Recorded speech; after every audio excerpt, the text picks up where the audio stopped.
let EC denotes the complement of an element E.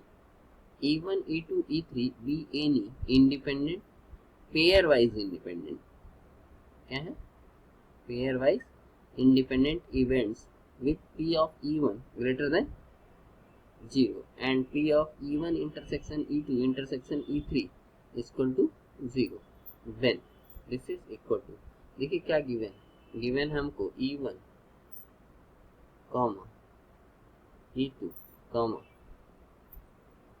E3 क्या है are pairwise independent events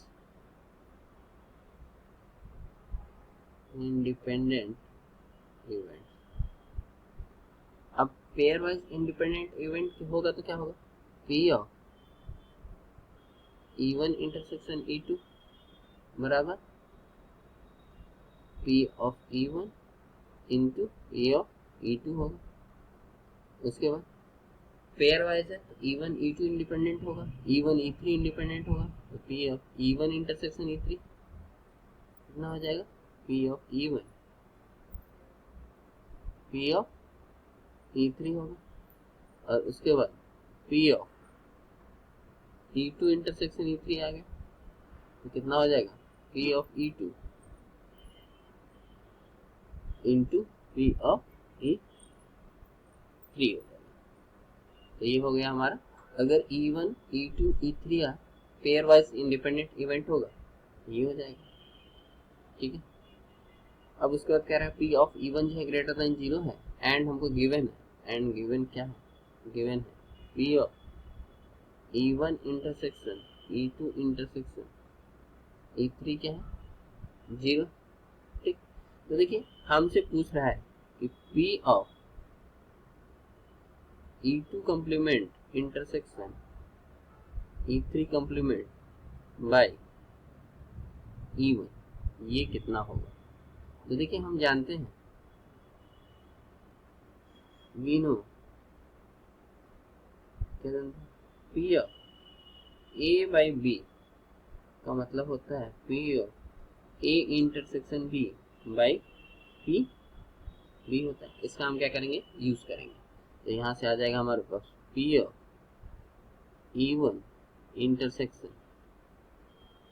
क्या हो जाएगा E2 complement intersection E3 complement upon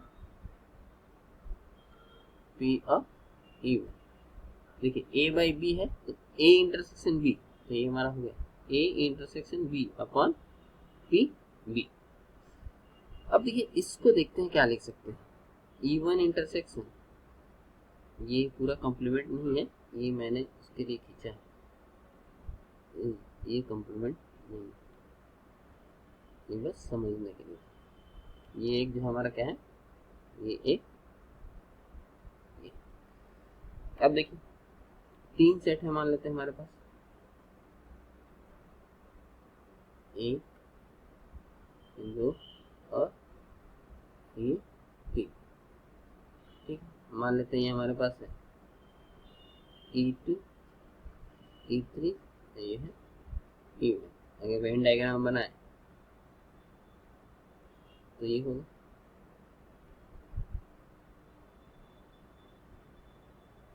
ये हमारा हो गया वेन डायग्राम।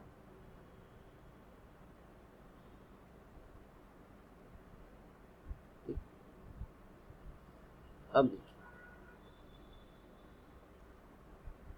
देखिए E2 complement intersection E3 complement क्या होगा, E2 और E3 के बाहर क्या होगा, E2 और E3 के बाहर वाला हो जाएगा, ये वाला हिस्सा हो जाएगा E2 complement intersection E3 complement, ये वाला हो जाएगा। ये हमारा है, ये जो हरा हरा दिख रहा है वो क्या E2 कंप्लीमेंट यानी E2 के बाहर, इसके बाहर वाला, और ये वाला इसके बाहर वाला क्या है हमारा E2 complement intersection E3 complement. अब कह रहा है कि E1 इंटरसेक्शन, तो वो कौन सा होगा? E1 इंटरसेक्शन वाला हमारा हो जाएगा, कौन सा हिस्सा हो जाएगा? E1 इंटरसेक्शन वाला हमारा हिस्सा हो जाएगा, चलिए ब्लू से कर देते हैं। तो E1 इंटरसेक्शन वाला हिस्सा हो जाएगा, E1 के साथ इंटरसेक्शन वाला ये वाला हिस्सा। तो ये हमारे दोनों में, ये हमारा हिस्सा है E1 इंटरसेक्शन, ये वाला, ये यहाँ से ये हमारा जो है वो क्या है? E1 intersection. तो इसको हम क्या लिख सकते हैं? इसको हम लिख सकते हैं P ऑफ E1, क्या लिख सकते हैं? P ऑफ E1 और माइनस इसमें से क्या घटा दें? देखिए इसमें से हम घटा दें P ऑफ E1 तो पूरा हो गया, इसमें से ये वाला हिस्सा घटा दें, ये वाला हिस्सा घटा दें, और ये 2 बार आ गया है, 2 बार घट गया, तो एक बार इसको क्या कर देंगे? ऐड कर देंगे। तो ये वाला हिस्सा क्या होगा? E1 इंटरसेक्शन E3, ये वाला हिस्सा हो जाएगा। तो P ऑफ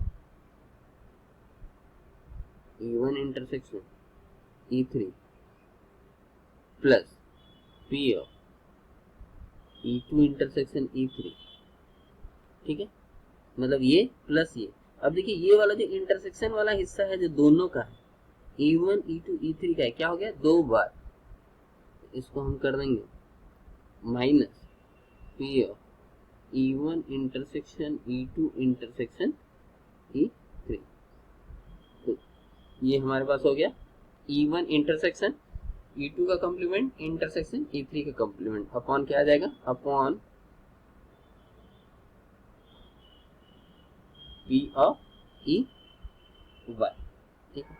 अब देखिए ये कितना आ जाएगा? P of E1 upon P of E1, ये 1 माइनस, यहाँ पे देखिए कितना आ जाएगा? देखिए P of E1 intersection E3 कितना हो जाएगा? E1 E3 जो है ये हो जाएगा P of E1 into P of E3, E1 into P of E3 और plus P of E2 into P of E3, ये वाला हिस्सा E2 E3 वाला, और ये कितना हो जाएगा? E1 intersection E2 intersection E3, ये कितना हो जाएगा? -0 अपॉन में क्या है? P of E1। अब देखिए इसको क्या लिख सकते हैं? इसको लिख सकते हैं 1 माइनस, देखिए P ऑफ E3, यहाँ से क्या करते हैं हम? कॉमन ले लेते हैं। P ऑफ E3 हम क्या ले लेंगे? कॉमन ले लेंगे। यहाँ पे क्या आएगा? देखिए ये हमारे पास ये जो है ये गड़बड़ लगा, यहाँ पे देखिए E1 E2 E1 सॉरी, ये एक E2 है, एक क्या है? E3 है। ये क्या है? एक E2 है और एक E3 है। तो ये हमारा है E3। तो देखिए E1 का E2 से, E1 का E3 से, तो यहाँ पे हो जाएगा E1 E3, कितना हो जाएगा? E1 E3, E1 E3, ये हो जाएगा E1 intersection E3, E1 E3 E1 E2, ये वाला माइनस इतना, तो ये हमारे पास होगा P ऑफ E1 इंटू इतना। अब देखिए P ऑफ E1 हम कॉमन ले लेते हैं, तो कितना बचेगा हमारे पास? हमारे पास बच गया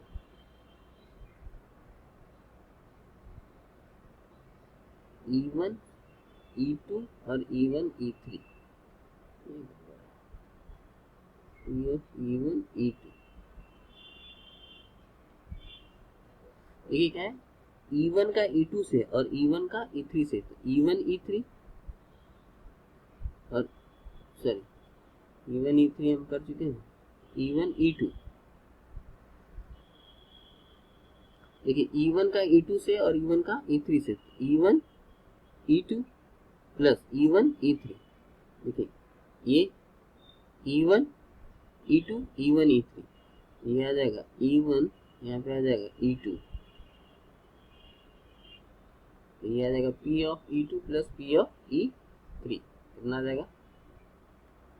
P of E2 plus P of E3 और अपॉन में कितना है? P of E1। तो ये से क्या हो गया? कट गया, तो यहाँ से आ जाएगा हमारे पास 1 minus P of E2 minus P of E3। तो इसको हम क्या लिख सकते हैं, 1 माइनस है तो इसको हम लिख सकते हैं, इसको देखिए, इसको कई तरीके से लिख सकते हैं। इसको हम लिख सकते हैं P of E2 complement minus P of E3। ऐसा कोई ऑप्शन है पी ऑफ E2 कॉम्प्लीमेंट? ऐसा नहीं है। तो इसको हम एक और तरीके से लिख सकते हैं। देखिए, इसको और इसको एक साथ ले लीजिए, ये आ जाएगा P of E3 complement minus P of E2। P of E3 complement minus P of E2। P of E3, कौन सा ऑप्शन करेक्ट है? Option 1 is